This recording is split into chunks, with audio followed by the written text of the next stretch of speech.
Backs against the wall. The Cubs have a lot of work to do, and we're trying to figure out what they think about David Ross. We're going to know 13 games from now what he's all about. Before we get into anything else, I got a great guest on. I want to invite all you guys to be on our roster. Join the Cubs baseball channel, and it is so easy to do. Like and subscribe, and hit the bell so you know when we're live.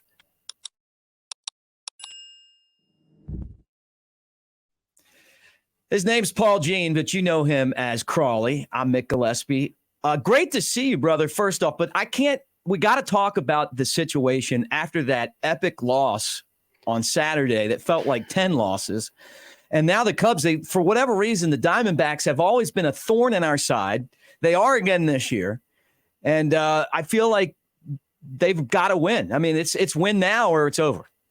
It's getting real tough now. The trouble that you see here, like you said, is that Colorado, Miami, and Arizona are three ballparks that I feel like the Cubs always play bad in. Doesn't matter how good the team is, doesn't matter what's happening.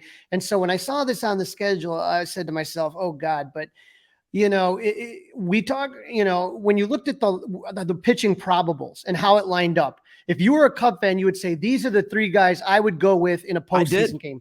Justin Steele, Kyle Hendricks, and Jordan Wicks. Right now, if there was a postseason, that's how you would line it up. And you didn't have to face their top pitchers in Merrill Kelly and Gallion and all that stuff. So you're thinking to yourself, okay, this Colorado sucked, flush it, get to Arizona and do some damage against some bad pitchers. But right now, this offense has just been truly terrible. And that's what's really been killing the Cubs. Yeah. I mean, they look tired. They really look tired. And I get it. And I've talked about this on the shows here, and I'm going to say it again. The tough part for David Ross is figuring out when to give guys off without losing the game that you have to win, right? And you need to win all of these games moving forward. But Belly, he looks tired. Swanson looks tired. They're still playing great defense, but the bats aren't there. And this time of year, when you're not getting a lot of days off, and then you see an off day in the schedule, but a lot of times those are travel days too. Right. You look at it, and there's just been opportunities to rest guys, and anyone that's a Cub fan, Mick, guys like us that have been around long enough, we have seen many Cubs teams, not many, because there's been a lot of bad years, but we've also seen teams fade at the end. Right. And you'll listen to guys.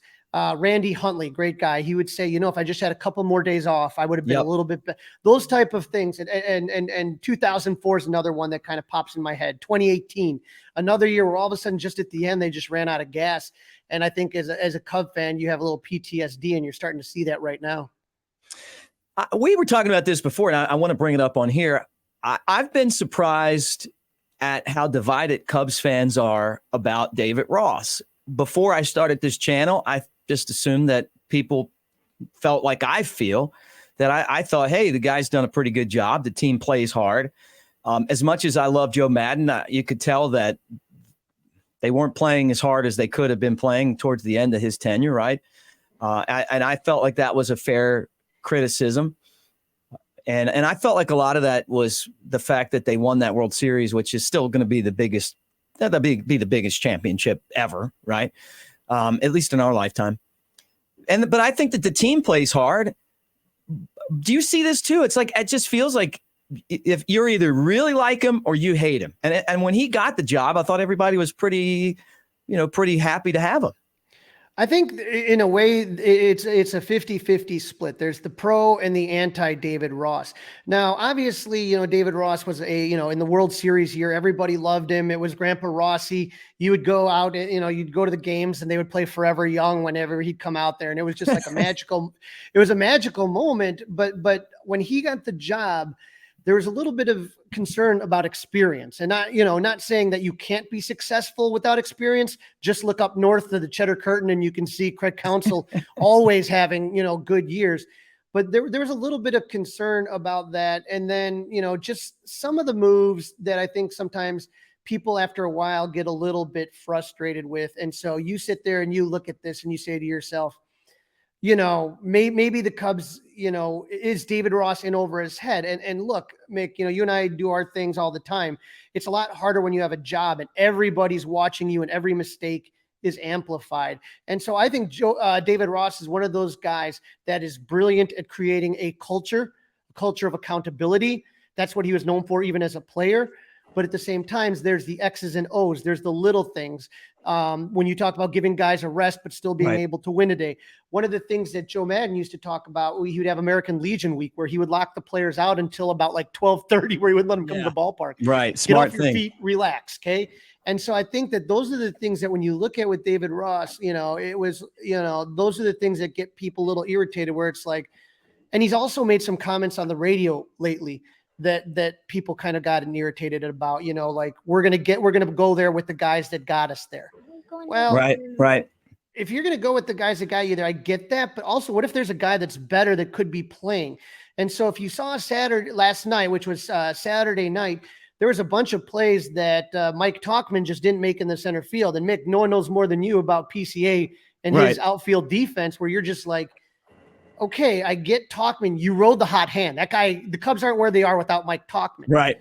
But right now he's hitting about 150 in the last month, and his defense is nowhere near what PCA is. So what are we doing here? Alexander Canario, big bat, booming bat, outfielder. He's had one at bat since the beginning of September. You're telling me there wasn't a day to get Seiya off his feet. There wasn't a day to get Ian Happ off his feet. Great points. And so I think the other one is Ian Happ has kind of taken a step back this year a little bit. He's not what he was all-star caliber last year, and he's been batting third the entire time. I know. And you just saw it the other day, batting first. And people have been clamoring either bat him first or bat him sixth, especially when Heimer Candelario first came on the trade, and he was really, really hot for the Cubs.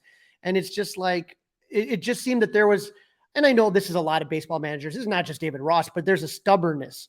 And so I think with Cub fans, when all of a sudden you're sitting there and you're seeing this and you're like, why is this guy not making these changes? I'm not a baseball manager, but I can see this guy's tired, or I can see this guy, you know, Ian Happ's not really hitting for a lot of power. You know, he's not, you know, he's striking out a lot. Why wouldn't you put him in number one? And then what does he do is last night he puts Chris Morel in the number 3 hole. And I'm just looking at that and I'm just like, wait, what? Chris, you know, he's a guy that strikes. I think he was like 2 for 7 with 2 singles last night. Yeah, right. So I think that's where just kind of the irritation comes from a little bit. So, I mean, I think that's why it's hard.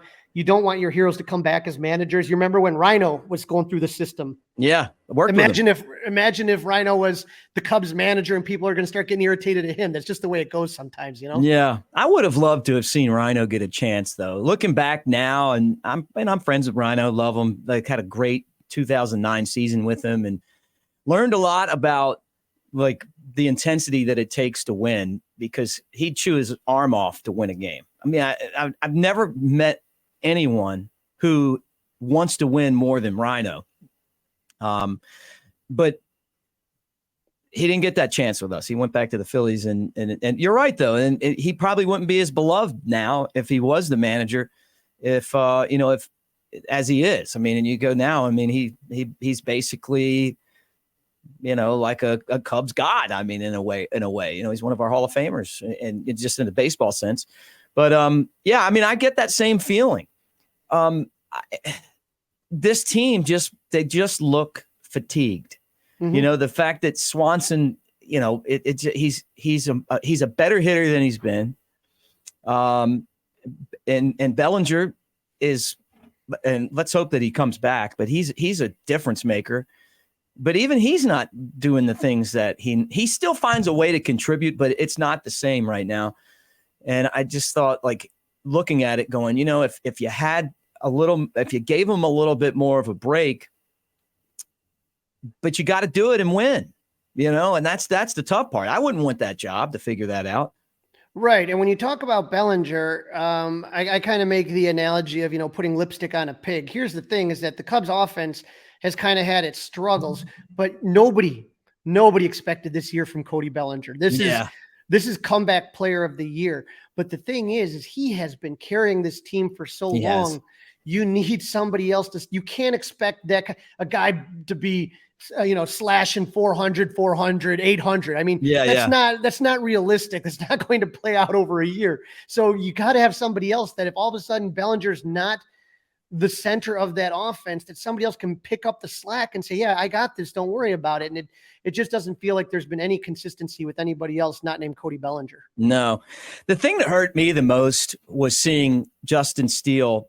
He didn't even have a bad start. He made 2 mistakes, and they resulted in 2 3-run homers. And it's like that could cost him the Cy Young. It really could. It's that close of a race in my mind, and I hope that it doesn't. But I would love to see him get the Cy Young. When I met him, when he was with the Smokies, fell in love with his personality. Loves to talk baseball, really outgoing guy. You could tell that when he was with the Smokies that he was dealing with a lot of oblique, pulls and stuff, strains, and he never really got going, but you could tell that it was there. You could kind of see it. And I remember scouts telling me, no, this guy's going to be pretty good, and his numbers weren't good, but you could just tell. And he's done all the extra work to put himself in this position. And then a stroke of luck, that John Lester, great story by Patrick Mooney, our buddy, about John Lester and how he's watching TV and he's like, hey, I think I can help this guy. He reminds me of me. And then, you change a couple things. And but it's hard to just start in and start out to be dominant like Jake Arrieta was when he won the Cy Young in 2015. And I would absolutely love to see Steele win it, but I don't know if it's going to happen now.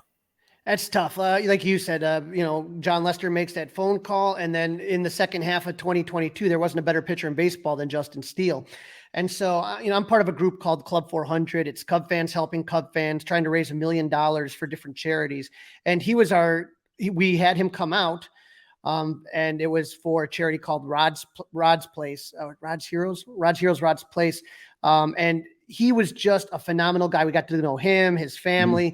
Mm-hmm. And we said, this guy really has a chance to win the Cy Young. Like, that's the way he made you feel. When you talked to him, you felt like this guy, he's a bulldog. Right. And very much like John Lester, and so like you said, I would hate to see one start be the difference.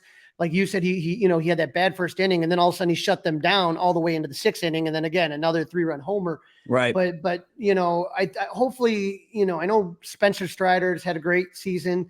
But I think Blake Snell's the guy that they had that's in front right now, which is, I know he's got good stuff, but Blake Snell, come on. They're not even playing meaningful baseball. That's the thing. And the other thing you want to look at, Mick, is that, on my podcast, Fly the W, we have a lot of guys from other teams kind of come on and give us kind of the 411. And the guy I had from San Diego, he says, Blake Snell doesn't start pitching well until June. Go look at his April and May starts, right? And you know what? If Blake Snell was pitching like he did now in April and May, maybe San Diego's not where they are. Justin Steele has had a consistent season all year long. He's been great. And he would easily be a 20-game winner if this team's offense was just even a little bit, or 20-game winner if this guy's offense was if the team's offense was a little bit better. Yeah, I know. And it's crazy how no one wins 20 games anymore. Like back in the day, you started enough games to win 20 games, not anymore. But when you look at the past Cy Young Award winners, it's pretty good company that Steele's so close to getting to, right? Arrieta, 2015, Greg Maddux, I think it was like 92. God, I love him. Sut in 84, which still he had the most dominant pitching run, Rick Sutcliffe, I've ever seen. One of the reasons I fell in love with the Cubs. The Red Baron. Was the Red Baron. Yeah, Rick Sutcliffe. I love it. I've become good friends with Jody Davis. Like everyone that knows him, and then you hear a lot of the Rick Sutcliffe stories. And then what was it? Fergie in like 79, maybe? That was Suter in 79. Oh, Suter, and then Fergie in 60 something.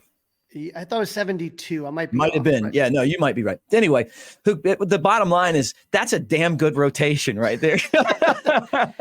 That's good company to be a part of. I mean, you're talking about a lot of Hall of Famers, and when you talk about Sut, a very, very good pitcher for a very, very long time. And the hope is that Justin Steele can continue and be an anchor for this team for a while now. Yeah. Who? Let's just kind of look like back on Cubs history. Who is your favorite all-time player? Oh, that's tough, man. Is that tough? One guy? So yeah, one guy is hard. I mean, like, I grew up like you said, Sandberg to me was one of the first guy. That was the first guy whose swing I emulated. Yeah, I was an right. 8-year-old kid, and he used to kind of have like this little twirl up there. So like I just loved Sandberg to me. So imagine being a kid and seeing the No, the that was my Sandberg team game. too. Yeah, And look, so- well, hold that because I got to tell you, this story is funny. I'm working with Rhino, right? And I'd be like, hey, Rhino, you know who my favorite Cub is? I did this to him constantly. And then he'd be like, who? And I'd be like, the Hawk. And I'd just walk out, because he's got he's got the best sense of humor. It's just like he's a trickster, I'm sure you've heard. But anyway, keep going. I just thought that was, you reminded me of that. Yeah, so Sandberg was probably the original, and then all of a sudden, as I got a little bit older, I was in college in 1998 when the Sosa McGuire chase was happening. Oh yeah. And so I'm in downstate Illinois, and for maybe your listeners aren't aware, downstate Illinois, when you start getting past Kankakee, when you get south of Kankakee, it's actually kind of 50-50 split, like Cardinal Cubs country down there. Oh, blue and red.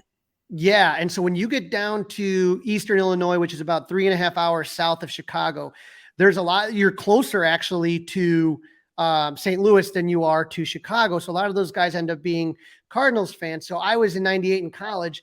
The bars would just be packed of everyone watching. They'd have the games on the TVs, and you'd be watching if Sammy would hit one or McGuire would hit one. Oh, I remember that. So for me, Sammy was definitely somebody that I fell in love with as a player, and just watching him. Do you think he could come back? Do you think that Sammy could come back? I asked Ron Coomer that, and I'll tell you my take, and then I want to hear yours. I know that he left the organization. Some people weren't happy with him. I get it. The story about comparing himself to Jesus Christ, I know that rubbed some people the wrong way. I think he used steroids. But at this point, they all admitted it. He hasn't. Does he have to admit it? I don't know. But the home runs are real. I watched them just like you did.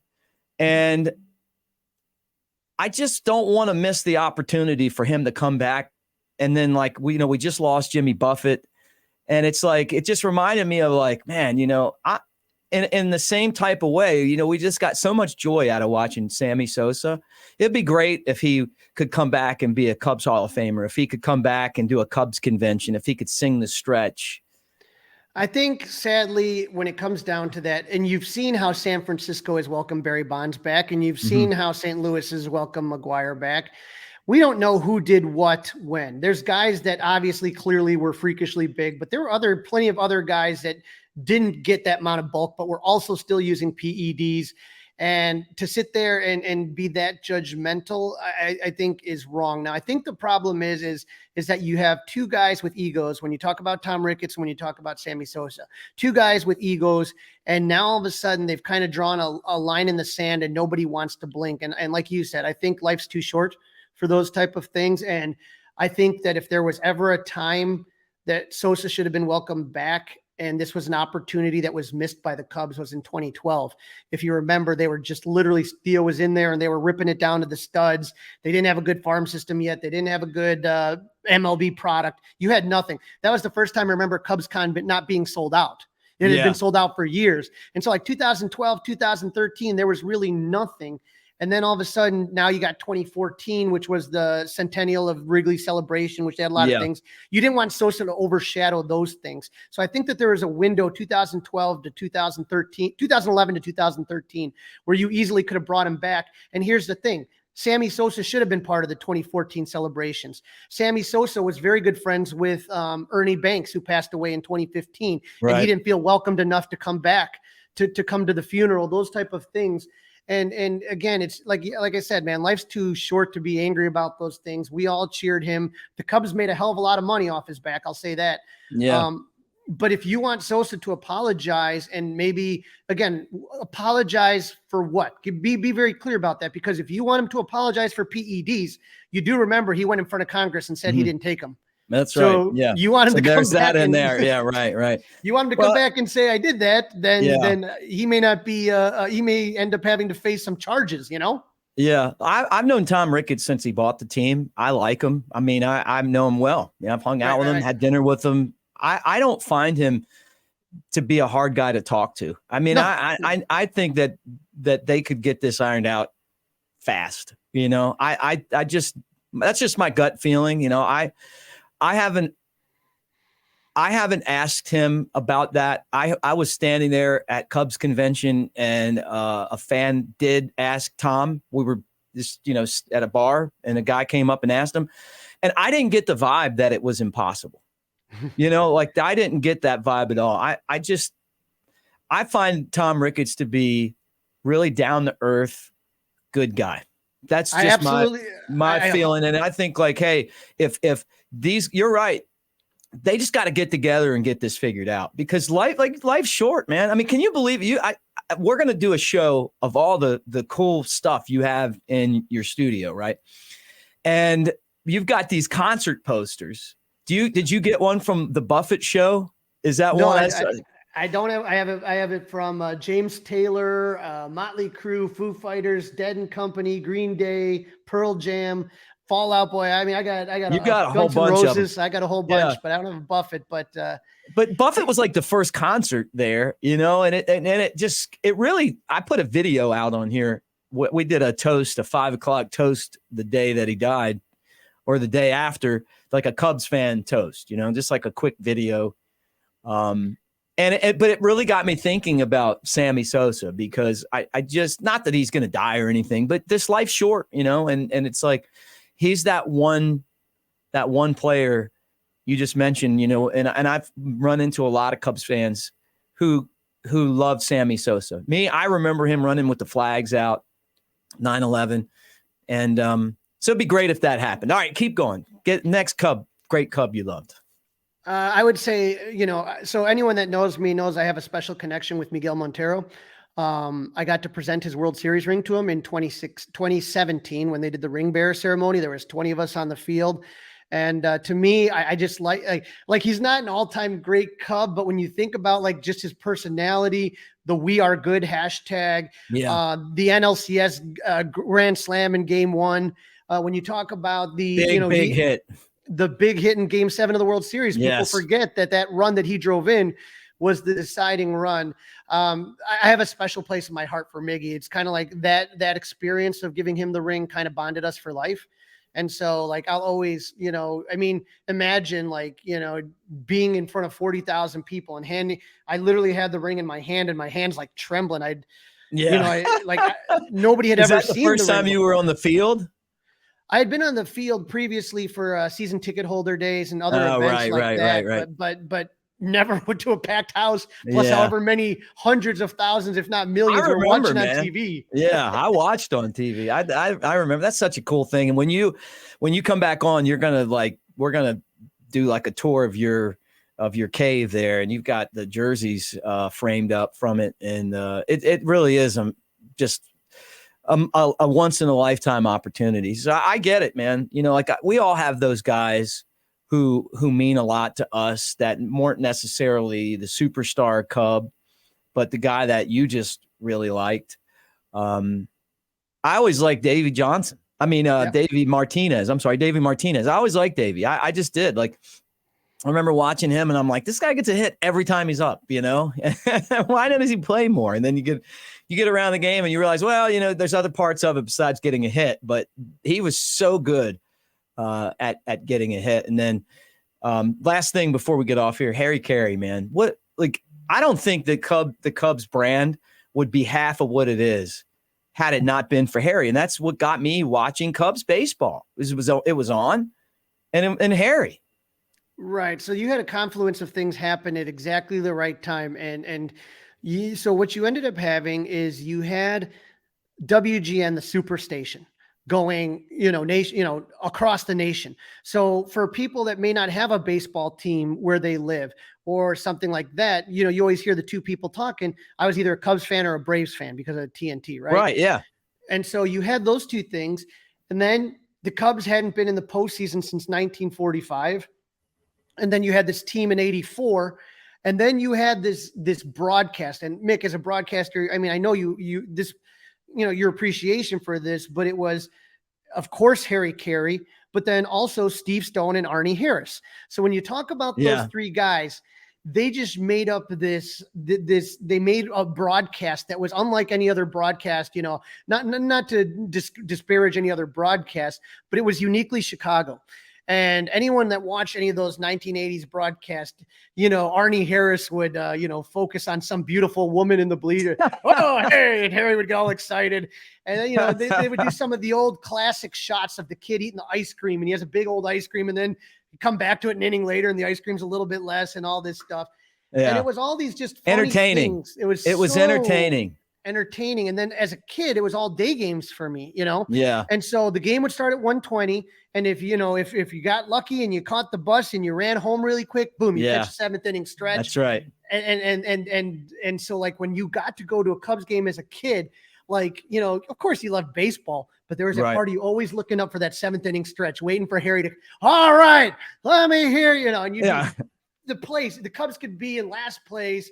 They could be down 7 runs. The second Harry came out of that booth it was electric. And I don't think I've ever, experienced much in that way like that again. And so there's always that, the Harry being just a good play-by-play guy, a funny guy. And then you had the straight man and Steve Stone. I know. Loved it. And Stoney with his predictions, or I was one of those for all you children out there, all you youngsters watching, I was one of those youngsters. I felt like Steve was talking to me. And I don't know if you ever read that great book, Where's Harry by Steve Stone. I did. I loved it. Brilliant book. And he tells this story.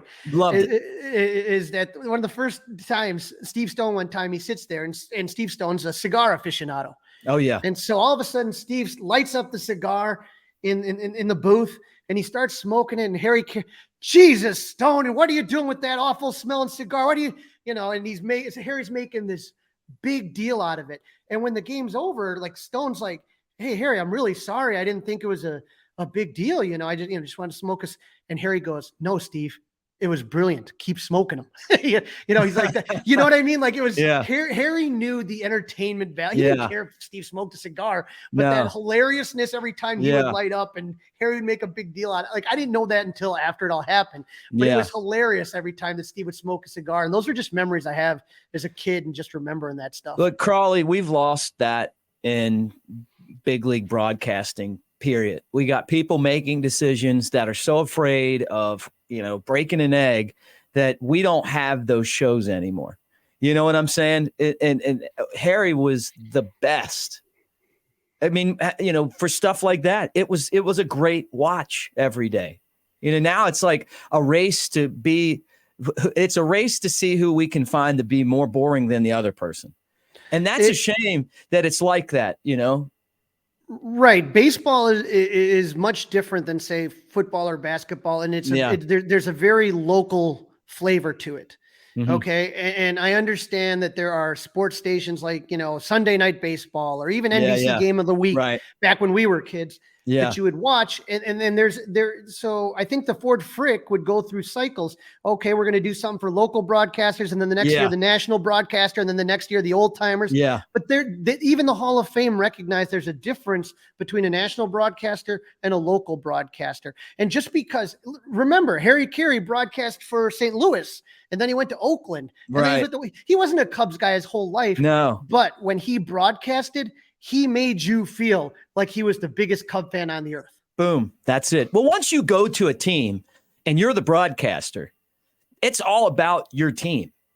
Look, if you're a huge Cubs fan, I'm a huge Cubs fan. But look, if somebody paid me to go somewhere else, you know what? I mean, it becomes about that team and their fans and talking to that audience, But I believe broadcasting that you do it like Harry and you pull for the team that you're broadcasting for. You know, I'm not a call down the middle type of guy. I think that, you know what, but I'm not a national guy. You know what I'm saying? Like, I think that when the team wins, that makes me happy. It makes the owner happy, makes our fans happy. And when we lose, it stinks. How many Cubs fans remember the old Pat and Ron show? And I used to just laugh, and I would tell people when I got into the car and I would turn the car on, it would take me 5 minutes of listening to Pat and Ron to know if they were winning or losing based by the tone of Ron's voice. I love Ron. I loved him. Last story, and I can't keep you all day, and I could. I mean, you and I could do this all day. The Smokies lose 2010. It was awful. We had 33 games, over 500 team. It was a year after Rhino was there. Rhino had like taught these guys how to play, how to win. They were hungry. We got into the championship series and just couldn't score, and we lost. I was so depressed. It was so down. And I used to go up to Wrigley every year at the end of the season and see everyone. And that's how I know a lot of the people that come on these podcasts, that in spring training. And that's something that I need to start doing again.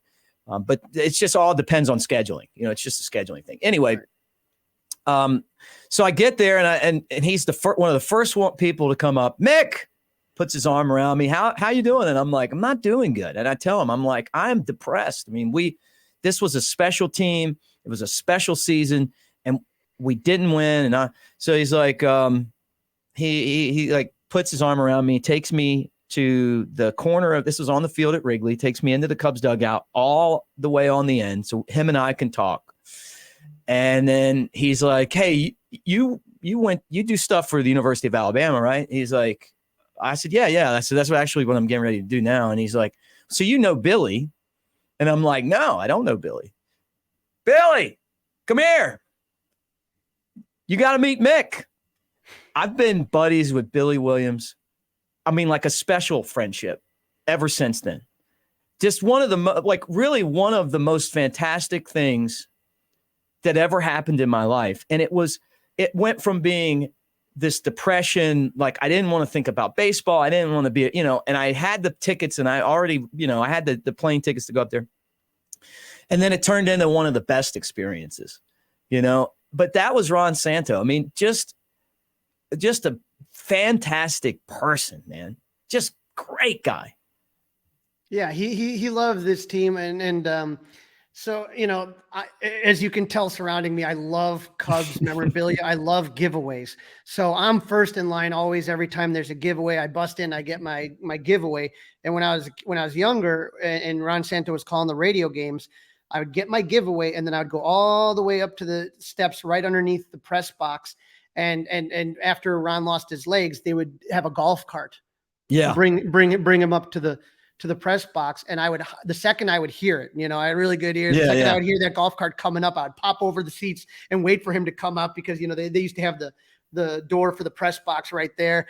And he would always engage with me and let me kind of, hey, Ron, I'd get all excited and I'd be talking this and that. And yeah, he was such a wonderful human being. And so I always say there's two kinds of Cubs fans. There's the Banks fan and the Santo fan, and the Banks fan is always kind of smiling. We'll get him tomorrow. Let's play too, all that stuff.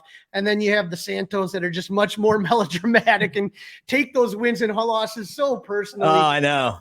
We see it on this channel, by the way. We see it on this channel. Absolutely. Because when the team loses, I mean, it's like, oh, it's so hard to deal with. I guess I'm more like Banks. I'm positive. Because I just look at the overall team, but I know exactly what you're talking about, man. That is a great point, Crawly. So my dad's always been the Banks, you know what I mean? Where he's been the one, we would always go to all the, he's still alive, but he's a little bit older now. He's not making it out to the games as much, but we would go to the games together, all the postseason games. Yeah. I would be just a ball of energy. I couldn't even drink, Mick. I couldn't even enjoy a beer. I'd be shaking at the postseason games. And he'd always kind of be just calming me down and always well, we'll get him next year, all that time. And I was always the Santo. Oh no, I just couldn't just emotionally. Yeah. I have so much of myself just in this team, man, that I love it. And so that's where I always kind of felt like, like if I talked to Ron Santo, I felt that there was somebody that was on my level, that understood my vibe, where I was coming from. Yeah. So I miss him every day. I miss Harry Carey every day. But you know what? It was guys like that turned us into the Cub fans we are. And I appreciate them and the time we had with them. Look, thank you. This was, I've had a great time on this channel, but for me, this is what I started this channel for. I just want to get on here and talk Cubs, whatever direction it goes. Let's take it there. And after the way that game ended last night, I needed this. Okay. Yes. I needed this because I felt like, oh no. I'll tell you, you asked me my favorite players of all time. And I also have a favorite manager, and that manager is Joe Madden. Yeah. And I got to meet Joe. And again, I talk about Club 400. We do charitable events. We had Joe out there in August. And I talked to Joe about this. I said, Joe, you changed the way I became a fan. And I can't think of a higher compliment to give somebody in baseball, but Joe used to always say, take 30 minutes to celebrate, take 30 minutes to mourn, and then you got to move on. And I think that has changed my outlook of baseball. Like we talked about, life is short, life is beautiful. This is a game. Do we want this team to win? Absolutely. I think winning in 2016 helped that so much because we didn't have to worry about that anymore. Yeah. But now I kind of realize that it is a game. There's friendships that we make, there's family, and then and just enjoying life, and you can't let these things get you down. And you know what? You just sit there and you say, okay, Jordan Wicks gets the ball. Let's go ahead and try to get a win today. And that's what hopefully we'll do. And again, talking to other Cub fans and letting it out and then moving on, we'll be okay. Yeah. Thanks, Crawly. Great job. Thank you for coming on the show. And hey, don't forget, guys, if you're not already a subscriber, please be one. So easy to do. Hit the thumbs up. And we'd love to have you here.